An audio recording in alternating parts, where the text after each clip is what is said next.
генераторды ток шығармай қалған. Токты өлшейміз, мінекей тестермен түзетейікші. 13-те 53 высокое напряжение, жоғары напряжение көрсетіп тұр. Ток шығарып тұр, көрдіңіздер ме? Міне аккумулятордың құлақшалардан өлшеп жатыр тестермен. Мінекей қараңыздар, плюс-минус, көрдіңіздер ме? Жаңа осының алдында көлік кірді.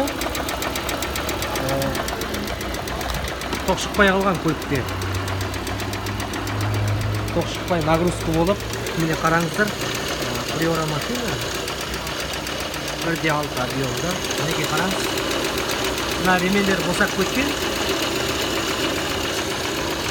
Міне генераторын қараңыз, мінекей генератор айналып тұр. Мінекей генератор. Ремен босап кеткен мына жерде. Соң салдарынан ток шығармай жатыр.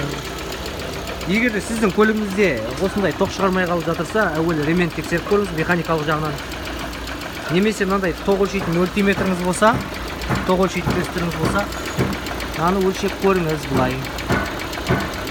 Высокий напряжение генератордан шыққан ток 13 вольт, 14 вольт көрсетеді.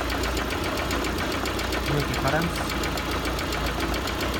12-40, 13 вольт, 14 вольт, 13-53, почти 14 ток көрдіңіздер ма? Міне, анам плюске бекітіп қойдым, бір жағым міне минуске бекітіп қойдым. Мінекей, почти 14. Қараңыздар, біздермен бірге болыңыздар. Мал оборотта тұр дейді.